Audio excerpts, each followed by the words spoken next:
ਦੁਨੀਆ ਭਰ ਵਿੱਚ ਵਸਦੇ 25 ਕਰੋੜ ਤੋਂ ਵੱਧ ਪੰਜਾਬੀਆਂ ਦੇ ਦਿਲ ਦੀ ਧੜਕਣ ਭੁਲੇਖਾ ਟੀਵੀ।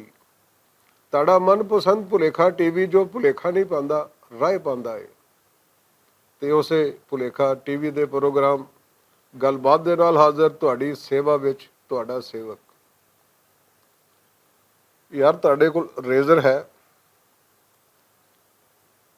ਇਹ ਦਾੜੀ ਮੁੰਡਣ ਵਾਲਾ ਰੇਜ਼ਰ ਨਹੀਂ ਮੈਂ ਕਹਿ ਰਿਹਾ, ਉਹ ਰੇਜ਼ਰ ਜਿਹਨੂੰ ਰਬੜ ਕਹਿੰਦੇ ਨੇ, ਮਿਟਾਈ ਦਾ, ਜਿਹੜਾ ਅੱਗੇ ਠਿੱਪਾ ਜਿਹਾ ਹੁੰਦਾ ਸੀ ਤੇ ਅੱਜ ਕੱਲ੍ਹ ਨਿਆਣੇ ਜਿਹੜੇ ਨੇ ਉਹ ਇੱਕ ਲੰਬਾ ਜਿਹਾ ਜਿਵੇਂ ਪੈਨਸਲਾਂ ਹੁੰਦੀਆਂ ਨੇ ਉਹਦੇ ਪਿੱਛੇ ਰੇਜ਼ਰ ਲੱਗਿਆ ਹੁੰਦਾ ਮਿਟਾਉਣ ਵਾਲਾ ਜਿਹੜਾ ਉਹਦੇ 'ਚ। ਇਹ ਰੇਜ਼ਰ ਦੀ ਬੜੀ ਹਿਸਟੋਰੀਕਲ ਇੰਪੋਰਟੈਂਸ ਹੈ, ਇਸ ਲਈ ਕਿ ਜਿਸ ਰੇਜ਼ਰ ਦੀ ਮੈਂ ਗੱਲ ਕਰ ਰਿਹਾ ਉਹਦਾ ਕੰਮ ਵੀ ਚੀਜ਼ਾਂ ਨੂੰ ਗਾਇਬ ਕਰਨਾ ਹੈ।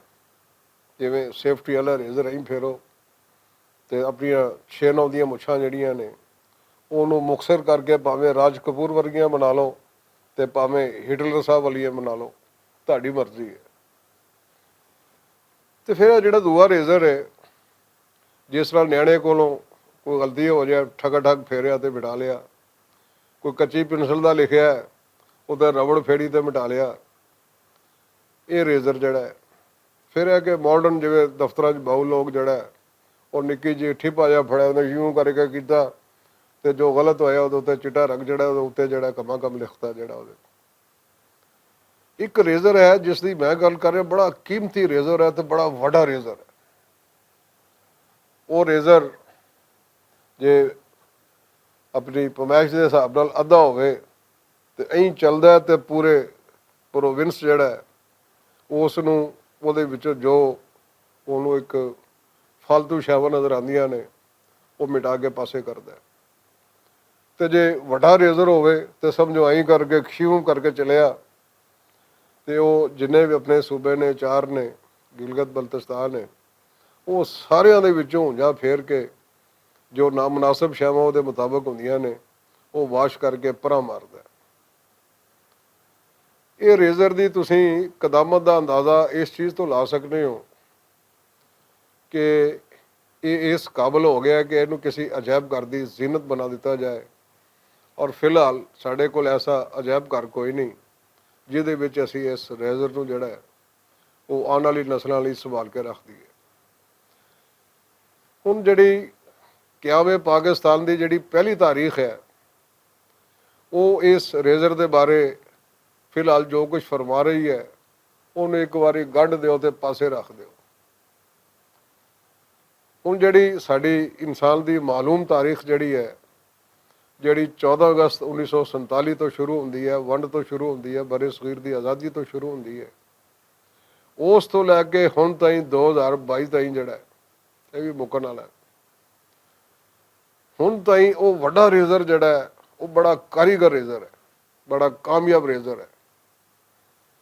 ਉਹਨੂੰ ਐਡਾ ਵੀ ਕੀ ਕਹਿਣਾ ਚਾਹੀਦਾ ਕਿ ਗਿਆ ਗਵਾਚਾ ਰੇਜ਼ਰ ਨਹੀਂ ਕਿ ਜਿਹੜਾ ਮਰਜ਼ੀ ਚੁੱਕੇ ਤੇ ਖੀਸੇ ਪਾ ਲਿਆ, ਜਿਹੜਾ ਮਰਜ਼ੀ ਚੁੱਕੇ ਤੇ ਜਨਾਬ ਪਿੱਛੇ ਟਰਾਲੇ ਨਾਲ ਬੰਨ੍ਹ ਕੇ ਜਾਂ ਟਰੈਕਟਰ ਤੇ ਲੱਦ ਕੇ ਲੈ ਜਾਏ ਜਾਂ ਗੱਡੇ ਤੇ ਰੱਖ ਕੇ ਲੈ ਜਾਏ।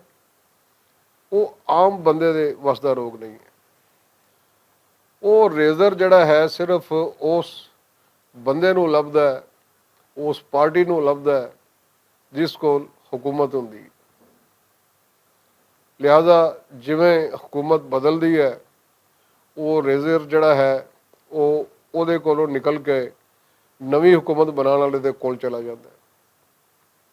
ਇਹਨੂੰ ਰੇਜ਼ਰ ਦੀ ਬੇਵਫਾਈ ਨਾ ਸਮਝੋ, ਬਲਕਿ ਇਹ ਉੱਚ ਟੀਸੀ ਬੈਠਣ ਵਾਲਿਆਂ ਦਾ ਪਿਆਰ ਸਮਝੋ ਕਿ ਇੰਨਾ ਪਿਆਰ ਹੈ ਕਿ ਇੱਧਰੋਂ ਕੁਰਸੀ ਸੰਭਾਲੀ ਨਹੀਂ ਤੇ ਨਾਲ ਹੀ ਕਹਿੰਦੇ ਮੇਰੇ ਬਾਦਸ਼ਾਹ ਰੇਜ਼ਰ ਤੇ ਲਿਆਓ। ਹੁਣ ਇਹ ਰੇਜ਼ਰ ਕੀ ਹੈ? ਇਹ ਰੇਜ਼ਰ ਬੁਨਿਆਦੀ ਤੌਰ ਤੇ ਇੱਕ ਤੇ ਨਾ ਇਹ ਜ਼ਿਹਨ ਤੇ ਵੀ ਫਿਰ ਫੁਰ ਜਾਂਦਾ, ਸੋਚਾਂ ਤੇ ਵੀ, ਖਿਆਲਾਂ ਤੇ ਵੀ, ਫਿਕਰਾਂ ਤੇ ਵੀ, ਸਿਰਫ ख्वाब ਇਹਦੀ ਰੇਂਜ ਚੋਂ ਬਚ ਗਏ ਨੇ। ਇਹ ਰੇਜ਼ਰ ਸ਼ਹਿਰ ਦੇ ਵਿੱਚ ਮੁਖਤਲਿਫ ਥਾਵਾਂ ਤੇ ਚੱਲਦਾ ਹੈ। ਮੁਖਤਲਿਫ ਥਾਵਾਂ ਕਿਵੇਂ ਹੁੰਦੀਆਂ ਨੇ? ਹਰ ਥਾਂ ਹੀ ਮੁਖਤਲਿਫ ਹੈ ਯਾਰ, ਮੈਂ ਤਾਂ ਐਵੇਂ ਲੁੜ ਮਾਰਤੀ ਮੁਖਤਲਿਫ ਥਾਵਾਂ। ਥਾਂ ਤੇ ਥਾਂ ਹੈ, ਭਾਵੇਂ ਅੰਦਰ ਹੈ ਜਾਂ ਬਾਹਰ ਹੈ, ਲੇਕਿਨ ਥਾਵਾਂ 'ਚ ਥੋੜ੍ਹਾ ਬਹੁਤ ਡਿਫਰੈਂਸ ਹੈ। ਘਰ ਦੀ ਘਰ ਦੀ ਥਾਂ ਹੋਰ ਹੈ, ਥਾਣੇ ਦੀ ਹਵਾਲਾਤ ਦੀ ਥਾਂ ਹੋਰ ਹੈ। ਕਿ ਤੁਸੀਂ ਗੌਰ ਨਾਲ ਵੇਖੋ ਕਿ ਇਹ ਰੇਜ਼ਰ ਸੜਕਾਂ 'ਤੇ ਕੀ ਕੰਮ ਵਿਖਾਉਂਦਾ ਹੈ। ਇੱਕ ਹਕੂਮਤ ਆਉਂਦੀ ਹੈ, ਉਹ ਉੱਥੇ ਸੰਗੇ ਬੁਨਿਆਦ ਗੱਡਦੀ ਹੈ ਕਿ ਜਨਾਬ ਇੱਥੇ ਸਕੂਲ ਬਣਾਇਆ ਜਾਏਗਾ ਬਲਾਈਂਡਸ ਵਾਸਤੇ। ਉਹ 4 ਗਿੱਟਾਂ ਸੁੱਟ ਕੇ ਜਿਹੜੇ ਮੁਕਾਮੀ 13-14 ਮਹਿਕਮਿਆਂ ਦੇ ਜਿਹੜੇ ਅਫਸਰਾਂ ਨੇ ਬਾਲਾ ਹੁੰਦੇ ਨੇ, ਠੇਕੇਦਾਰ ਕੋਲੋਂ ਜਿਹੜਾ ਉਹਨਾਂ ਨੇ ਪੋਲ ਕਰਾਇਆ ਜਾਂ ਉਰਾ ਪਰਾਂ ਕਰਾਇਆ ਤੇ ਕੰਧਾਂ ਬਣਾਉਣੀਆਂ ਸ਼ੁਰੂ ਕਰ ਦਿੰਦੇ ਨੇ। ਉਸ ਤੋਂ ਬਾਅਦ ਜਦੋਂ ਅਗਲੀ ਹਕੂਮਤ ਆਉਂਦੀ ਹੈ, ਉਹ ਕੰਮ ਉੱਥੇ ਰੋਕਤਾ ਜਾਂਦਾ ਹੈ। ਕੁਛ ਅਰਸੇ ਤੋਂ ਬਾਅਦ ਜਿਹੜੀ ਨਵੀਂ ਹਕੂਮਤ ਹੈ ਉਹਦਾ ਰੇਜ਼ਰ ਚੱਲ ਪੈਂਦਾ ਹੈ। ਉਹ ਕੀ ਕਰਦੀ ਹੈ ਰੇਜ਼ਰ, ਉਹ ਸੰਗੇ ਬੁਨਿਆਦ ਪੁੱਟਣਗੇ, ਉੱਥੇ ਲਿਖ ਦੇਣਗੇ ਇੱਥੇ ਅੰਨ੍ਹਿਆਂ ਦਾ ਸਕੂਲ ਨਹੀਂ, ਇੱਥੇ ਸੁਜਾਖਿਆਂ ਦਾ ਸਕੂਲ ਬਣਾਇਆ ਜਾ ਰਿਹਾ ਤੇ ਸਾਡੇ ਫਲਾਂ ਸਾਹਿਬ ਜਿਹੜੇ ਨੇ ਉਹ ਸੰਗੇ ਬੁਨਿਆਦ ਰੱਖ ਰਹੇ ਨੇ। ਖਚਾ ਖਚ ਫੋਟੋਆਂ ਖਿੱਚੀ ਜਾਓ, ਵੀਡੀਓ ਬਣਾਈ ਜਾਓ, ਘੱਲੀ ਜਾਓ, ਇਲੈਕਟ੍ਰੋਨਿਕ ਤੇ ਪ੍ਰਿੰਟ ਮੀਡੀਆ ਤੇ ਮਸ਼ਹੂਰੀ ਕਰੀ ਜਾਓ। ਹੁਣ ਵੇਖੋ ਜਿਵੇਂ ਇਸਲਾਮਿਕ ਸਮਿਟ ਇੱਥੇ ਹੋਇਆ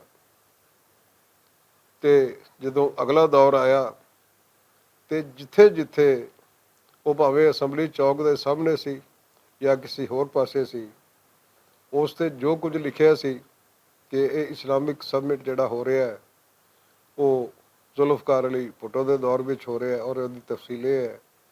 ਅਗਲੇ ਦੌਰ 'ਚ ਉਹ ਸਾਰੇ ਸੰਗੇ ਬੁਨਿਆਦਾਂ ਤੇ ਰੇਜ਼ਰ ਫਿਰਿਆ, ਪਹਿਲੋਂ ਕਾਲਾ ਰੰਗ ਫਿਰਿਆ, ਫਿਰ ਉਹ ਸਿੱਲਾਂ ਜਿਹੜੀਆਂ ਸਨ ਉਹ ਉੱਥੋਂ ਗਾਇਬ ਹੋ ਗਈਆਂ। ਫਿਰ ਇਸੇ ਤਰੀਕੇ ਦੇ ਨਾਲ ਅਗਲੇ ਦੌਰ ਜਿਹੜੇ ਹਨ ਕਿ ਕਿਸੇ ਨਾ ਕਿਸੇ ਦੌਰ ਦੇ ਵਿੱਚ ਜੋ ਕੋਈ ਕੰਮ ਸ਼ੁਰੂ ਹੁੰਦੇ ਨੇ, ਮੰਨ ਲਿਆ ਸਾਰੇ ਖਰਾਬ ਨੇ ਯਾਰ, ਇਹ ਵੀ ਚੋਰ, ਉਹ ਵੀ ਚੋਰ, ਮਜ਼ਲੂਮਾਂ ਦਾ ਰਸਤਾ ਹੋਰ, ਪਰ ਹਰ ਆਉਣ ਵਾਲੀ ਗੌਰਮੈਂਟ ਆਪਣੀ ਸੇਹ ਬਣਾਉਣ ਲਈ, ਆਪਣੇ ਆਇੰਦਾ ਦੇ ਵੋਟ ਮਹਿਫੂਜ਼ ਕਰਨ ਲਈ ਕੋਈ ਇੱਕ ਅੱਧਾ ਤੇ ਚੰਗਾ ਕੰਮ ਕਰਕੇ ਜਾਂਦੀ ਹੈ।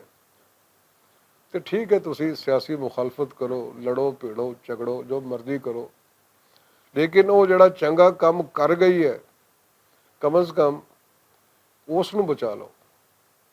ਇਸ ਲਈ ਕਿ ਉਸ ਤੁਹਾਡੇ ਸਿਆਸੀ ਮੁਖਾਲਫ ਨੇ ਉਹ ਆਪਣੀ ਟੌਰ ਬਣਾਉਣ ਲਈ ਨਹੀਂ ਕੀਤਾ, ਉਹ ਪਬਲਿਕ ਲਈ ਵੀ ਕੰਮ ਆ ਰਿਹਾ, ਭਾਵੇਂ ਉਹਨੇ ਆਪਣੀ ਟੌਰ ਬਣਾਉਣ ਲਈ ਕੀਤਾ। ਹੁਣ ਜਿਵੇਂ ਬੇਨਜ਼ੀਰ ਕਾਰਡ ਦਾ ਮਸਲਾ ਸੀ, ਫਿਰ ਜਿਵੇਂ ਹੈਲਥ ਕੇਅਰ ਦਾ ਮਸਲਾ ਸੀ, ਜਾਂ ਹੋਰ ਬਹੁਤ ਸਾਰੇ ਮਸਲੇ ਮਸਾਇਲ ਸਨ ਕਿ ਇਹ ਸਿਰਫ ਸਿਆਸੀ ਮੁਖਾਲਫਤ ਦੀ ਬਿਨਾਂ 'ਤੇ ਕੰਮਾਂ ਨੂੰ ਰੋਕਣ ਦੇ ਨਾਲ ਦੁਸ਼ਮਣ ਦਾ ਜਾਂ ਤੁਹਾਡੇ ਮੁਖਾਲਫ ਪਾਰਟੀ ਦਾ ਕੁਝ ਨਹੀਂ ਜਾਂਦਾ। ਰੁੱਲ ਜਿਹੜੀ ਹੈ ਇਹ ਜਨਤਾ ਜਾਂਦੀ ਹੈ, ਇਹ ਲੋਕ ਜਾਂਦੇ ਨੇ, ਇਹ ਗਰੀਬ ਲੋਕ ਜਾਂਦੇ ਨੇ ਜਿਹੜੇ ਤੁਹਾਡਾ ਕੁਝ ਨਹੀਂ ਕਰ ਸਕਦੇ, ਤੁਹਾਨੂੰ ਜਾਂ ਦੁਆਵਾਂ ਦੇ ਸਕਦੇ ਨੇ, ਜਾਂ ਦਿਲ ਵਿੱਚ ਬਦਦੁਆਵਾਂ ਦੇ ਸਕਦੇ ਨੇ, ਜਾਂ ਫਿਰ ਜ਼ੋਰਾਵਰੀ ਦੇ ਨਾਲ ਤੁਸੀਂ ਉਹਨਾਂ ਕੋਲੋਂ ਵੋਟ ਲੈ ਸਕਦੇ ਹੋ। ਕਿ ਹੁਣ ਤੁਸੀਂ ਇਹ ਵੇਖੋ ਕਿ ਹੋ ਕੀ ਰਿਹਾ। ਹੁਣ ਇਹ ਵੀ ਥੋੜ੍ਹਾ ਬਹੁਤ ਉਹਨਾਂ ਨੇ, ਹਰ ਹਕੂਮਤ ਨੇ ਜਾਂ ਕਦੀ ਹਕੂਮਤ ਨੇ ਪਿਛਲੇ 75 ਸਾਲਾਂ ਤੋਂ ਹੱਥ ਥੋੜ੍ਹਾ ਜਿਹਾ ਹੌਲਾ ਵੀ ਕਈਆਂ ਨੇ ਰੱਖਿਆ ਕਿ ਉਹਨਾਂ ਨੇ ਜਿਹੜੀਆਂ ਚੰਗੀਆਂ ਪਾਲਿਸੀਆਂ ਸਨ ਉਹ ਅਗਲੇ ਦੌਰ 'ਚ ਕੰਟੀਨਿਊ ਰਹੀਆਂ ਨੇ, ਲੇਕਿਨ ਉਹਨਾਂ ਦਾ ਨਾਂ ਵਟਾਤਾ ਹੈ। ਜਿਵੇਂ ਅਯੂਬ ਖਾਨ ਦੇ ਜ਼ਮਾਨੇ ਦੇ ਵਿੱਚ ਜਦੋਂ ਆਪਣੇ ਜ਼ਰਾਤ ਦੇ ਵਿੱਚ ਮਸ਼ੀਨਾਂ ਦਾ ਚੱਲਣਾ ਸ਼ੁਰੂ ਹੋਇਆ, ਟਰੈਕਟਰ ਆਇਆ, ਬਾਕੀ ਚੀਜ਼ਾਂ ਆਈਆਂ, ਤੇ ਉਦੋਂ ਜਿਹੜੇ ਮਹਿਕਮੇ ਜ਼ਰਾਤ ਦੇ ਹਵਾਲੇ ਨਾਲ ਬਣੇ, ਤਾਲੀਮੇ ਬਾਲਗਾਂ ਦੇ ਹਵਾਲੇ ਨਾਲ ਬਣੇ, ਉਹਨਾਂ ਨੂੰ ਅਗਲੇ ਦੌਰ ਦੇ ਵਿੱਚ ਭੁੱਟੋ ਬਾਦਸ਼ਾਹ ਦੇ ਦੌਰ ਵਿੱਚ ਮੁਕਾਇਆ ਨਹੀਂ ਗਿਆ। ਭਾਵੇਂ ਤਾਲੀਮੇ ਬਾਲਗਾਂ ਦਾ ਨਾਂ ਉਹਨਾਂ ਨੇ ਸਿਪਾਹੀ ਦਾਨਿਸ਼ ਰੱਖਤਾ, ਤੇ ਭਾਵੇਂ ਜਿਹੜਾ ਜ਼ਰਾਈ ਅਵੇਅਰਨੈਸ ਦਾ ਜਿਹੜਾ ਪ੍ਰੋਗਰਾਮ ਸੀ ਮਹਿਕਮਾ ਜ਼ਰਾਤ ਨੇ ਉਹਦੇ ਨਾਂ ਕੁਝ ਹੋਰ ਰੱਖ ਦਿੱਤੇ। ਇਹ ਪਾਲਿਸੀ ਅਗਲੇ ਦੌਰਾਂ ਤੱਕ ਵੀ ਚੱਲੀ ਔਰ ਉਸ ਤੋਂ ਬਾਅਦ ਇੰਝ ਲੱਗਦਾ ਹੈ ਕਿ ਜਿਵੇਂ ਸਾਡੇ ਦੇਸ਼ ਨੂੰ ਹੁਣ ਕਿਸੇ ਵੀ ਕਿਸਮ ਦੇ ਤਾਲੀਮੇ ਬਾਲਗਾਂ ਦੀ ਲੋੜ ਨਹੀਂ ਰਹੀ। ਸਾਡੇ ਸਾਰੇ ਬਾਲਗ ਜਿਹੜੇ ਨੇ ਉਹਨਾਂ ਨੂੰ ਸਾਈਨ ਕਰਨਾ ਆ ਗਏ ਨੇ ਔਰ ਉਸ ਟਾਈਮ ਨਾ ਖੁਆਂਦਾ ਨਹੀਂ ਰਹੇ, ਖੁਆਂਦਾ ਬਣ ਚੁੱਕੇ ਨੇ। ਹੁਣ ਇਸੇ ਤਰੀਕੇ ਦੇ ਨਾਲ ਜੇ ਅਸੀਂ ਪਿਛਲੇ ਜਿਹੜੀਆਂ ਹੁਕੂਮਤਾਂ ਦੇ ਕੋਈ ਚੰਗੇ ਕੰਮ ਨੇ ਅਗਲੀ ਹੁਕੂਮਤਾਂ ਵਿੱਚ ਅਸੀਂ ਰੋੜ ਦਿਆਂਗੇ ਤੇ ਨੁਕਸਾਨ ਅਸੀਂ ਪਬਲਿਕ ਦਾ ਕਰਾਂਗੇ। ਇਹ ਐਵੇਂ ਹੀ ਹੈ ਕਿ ਜਿਵੇਂ ਅੱਜ 112 ਜਿਹੜੀ ਹੈ ਉਹ ਸੜਕਾਂ 'ਤੇ ਲੋਕਾਂ ਦੀ ਖਿਦਮਤ ਕਰ ਰਹੀ ਹੈ, ਵੇਲੇ ਸਿਰ ਜਿਹੜਾ ਆਪਣੇ ਹਾਦਸੇ 'ਤੇ ਪਹੁੰਚਦੀ ਹੈ, ਤੇ ਕੱਲ ਨੂੰ ਇਹੋ 112 ਜਿਹੜੀ ਹੈ ਉਹ ਟਿੱਬੇ ਢੋ ਕੇ ਜਿਹੜੇ ਨੇ ਇਹਨਾਂ ਨੂੰ ਰੇਤਾਂ ਦੀ ਜਿਹੜੀ ਇਹਨਾਂ ਢੁਆਈ ਤੇ ਲਾ ਦਿਓ, ਜਾਂ ਇਸ ਨੂੰ ਤੁਸੀਂ ਕਾਨੇ ਕਾਛੇ ਤੋਂ ਲਲਿਆਣੀ ਤੱਕ ਜਿਹੜਾ ਰੂਟ ਤੇ ਚਲਾ ਦਿਓ। ਇਸੇ ਤਰੀਕੇ ਦੇ ਨਾਲ ਬਹੁਤ ਸਾਰੇ ਕੰਮ ਨੇ ਹਰ ਹਕੂਮਤ ਦੇ, ਭਾਵੇਂ ਉਹ ਬੇਸਿਕ ਹੈਲਥ ਯੂਨਿਟਸ ਨੇ, ਭਾਵੇਂ ਉਹ ਲਾਇਬ੍ਰੇਰੀਆਂ ਨੇ ਜਿਹੜੀਆਂ ਕਿ ਮੋਸਟ ਆਫ ਦੈਮ ਜਿਹੜੀਆਂ ਨੇ ਉਹ ਪਤਾ ਹੀ ਨਹੀਂ ਲੱਗਦਾ ਕਿ ਉਹ ਕਿੱਧਰ ਗਾਇਬ ਹੋ ਗਈਆਂ ਨੇ। ਇਹ ਉਹ ਕੰਮ ਸਨ ਜਿਹੜੇ ਕਿ ਚੱਲਦੇ ਰਹਿਣੇ ਚਾਹੀਦੇ ਨੇ। ਕਿਤਾਬ ਹੈ ਤੇ ਇਨਸਾਨ ਹੈ, ਡਿਸਪੈਂਸਰੀ ਹੈ ਤੇ ਉਹਦੀ ਸਿਹਤ ਹੈ। ਜੇ ਕੋਈ ਐਜੂਕੇਸ਼ਨ ਦੇ ਐਸੇ ਕੋਈ ਗੈਰ ਰਵਾਇਤੀ ਅਗਰ ਕੋਈ ਅਦਾਰੇ ਇੰਸਟੀਟਿਊਸ਼ਨਸ ਮੌਜੂਦ ਹਨ ਤੇ ਇਨਸਾਨ ਦੀ ਫਿਕਰ ਜਿਹੜੀ ਹੈ ਉਹ ਮੁਤਹਰਕ ਰਹਿੰਦੀ ਹੈ, ਉਹਦਾ ਤਸਲਸਲ ਜਾਰੀ ਰਹਿੰਦਾ, ਮੁੱਕਦਾ ਨਹੀਂ ਹੈ।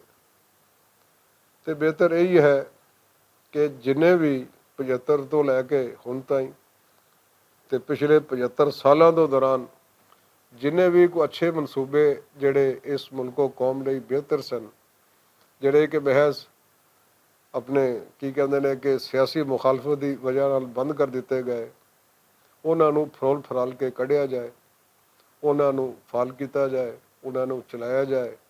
ਨਾ ਯਾਰ ਤੁਸੀਂ ਜੋ ਮਰਜ਼ੀ ਰੱਖ ਲਓ, ਕਹਿੰਦਾ ਨਹੀਂ ਕੀ ਨਾ ਅਪਣਾਓ ਯਾਰਾਂ ਦਾ ਯਾਰ ਸ਼ੇਕਸਪੀਅਰ, ਕਿ ਨਾਵਾਂ 'ਚ ਕੀ ਰੱਖਿਆ, ਗੁਲਾਬ ਤੇ ਗੁਲਾਬ ਹੋਏ ਦਾ ਨਾਂ ਜਿਹੜਾ ਉਹ ਤੁਸੀਂ ਭਾਵੇਂ ਗੈਂਡਾ ਰੱਖ ਦਿਓ। ਤੇ ਬਿਹਤਰ ਇਹੋ ਹੀ ਲੱਗਦਾ ਹੈ ਕਿ ਸਾਰੀਆਂ ਪਾਲਿਸੀਆਂ ਜਿਹੜੀਆਂ ਮਤਰੂਹ ਕਰਾਰ ਦਿੱਤੀਆਂ ਗਈਆਂ ਨੇ ਪਰ ਚੰਗੀਆਂ ਸਨ, ਉਹਨਾਂ 'ਚੋਂ ਕੁਛ ਛਾੜੀ ਨਾਲ ਛਾਣ ਛੁੱਟ ਕੇ ਚੀਜ਼ਾਂ ਕੱਢ ਲਓ। ਨੈਫਡੈਕ ਵਰਗੇ ਅਦਾਰੇ ਜਿਹੜੇ ਕਿ ਕਲਚਰ ਨੂੰ ਪ੍ਰਮੋਟ ਕਰਨ ਦੇ ਵਿੱਚ ਬੜਾ ਅਹਿਮ ਕਿਰਦਾਰ ਅਦਾ ਕਰ ਸਕਦੇ ਸਨ, ਉਸ ਨੂੰ ਕਿਸੇ ਖੁੰਝ 'ਚੋਂ ਕੱਢ ਲਓ। ਉਹ ਨੇਸ਼ਨਲ ਸੈਂਟਰ ਜੋ ਕਿ ਡਿਸਟ੍ਰਿਕਟ ਲੈਵਲ 'ਤੇ ਤਹਿਸੀਲ ਲੈਵਲ 'ਤੇ ਜਾ ਕੇ ਲੋਕਾਂ ਦਾ ਕਥਾਰਸਿਸ ਜਿਹੜਾ ਹੈ ਉਸ ਅਮਲ ਨੂੰ ਤੇਜ਼ ਕਰਦੇ ਸਨ, ਉਸੇ ਨੂੰ ਹੀ ਕਿਤੋਂ ਫਰੋਲ ਕੇ ਕੱਢ ਲਓ, ਦੁਬਾਰਾ ਬਣਾ ਲਓ, ਉਹਦਾ ਨਾਮ ਉਠਾ ਲਓ, ਜੋ ਮਰਜ਼ੀ ਰੱਖ ਲਓ, ਪਰ ਕੰਮ ਹੋਣਾ ਚਾਹੀਦਾ।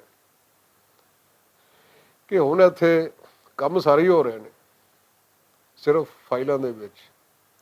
ਅਸੀਂ ਦੁਨੀਆ ਦਾ ਹਰ ਮਸਲਾ ਹੱਲ ਕਰ ਰਹੇ ਹਾਂ ਉਹ ਫਾਈਲਾਂ ਦੇ ਵਿੱਚ, ਤੇ ਸਾਡੀ ਹਰ ਸਿਆਸੀ ਜਮਾਤ ਦੇ ਵਿੱਚ ਸਾਡੇ ਹਰ ਮਸਲੇ ਦਾ ਹੱਲ ਮੌਜੂਦ ਹੈ। ਜਦ ਤੱਕ ਉਹ ਆਪੋਜੀਸ਼ਨ ਦੇ ਵਿੱਚ ਹੈ, ਉਹਦੇ ਆਇਨ ਵਿੱਚ, ਦਸਤੂਰ ਤੇ ਉਰਾਂ ਪਰਾਂ ਦੇ ਸਾਰੇ ਕਾਗਜ਼ਾਂ ਵਿੱਚ ਉਹ ਸਾਡੀ ਬਿਹਤਰੀ ਦੇ ਫਾਰਮੂਲੇ ਉਹ ਮੌਜੂਦ ਨੇ। ਜਦੋਂ ਕੁਰਸੀ ਸੰਭਾਲਦੇ ਨੇ ਫਿਰ ਉਸ ਤੋਂ ਬਾਅਦ ਉਹਨਾਂ ਨੂੰ ਭੁੱਲ ਜਾਂਦਾ, ਉਹ ਕਹਿੰਦਾ ਚੱਲ ਯਾਰ ਜਦੋਂ ਆਪੋਜੀਸ਼ਨ ਵਿੱਚ ਰੈਸਟ ਮਾਰਨ ਜਾਵਾਂਗੇ ਫਿਰ ਕੱਢ ਕੇ ਲੋਕਾਂ ਨੂੰ ਯਾਦ ਦਵਾ ਦਿਆਂਗੇ ਕਿ ਅਸੀਂ ਅਜੇ ਭੁੱਲੇ ਨਹੀਂ। ਗੱਲ ਨਿੱਕੀ ਜਿਹੀ। ਯਾਰ ਫਰੂਕਾ ਕੀ ਬਣੇਗਾ ਇਸ ਦੁਨੀਆ ਦਾ, ਮੈਨੂੰ ਤੇ ਕੋਈ ਸਮਝ ਨਹੀਂ, ਤੁਹਾਨੂੰ ਹੈ ਜੇ ਸਮਝੋ ਤੇ ਸਮਝਾਓ, ਕਹਾਣੀ ਬੰਨੇ ਲਾਓ। ਗੱਲ ਨਿੱਕੀ ਜਿਹੀ। ਯਾਰ ਫਰੂਕਾ ਕੀ ਬਣੇਗਾ ਇਸ ਦੁਨੀਆ ਦਾ, ਗੱਲ ਨਿੱਕੀ ਜਿਹੀ।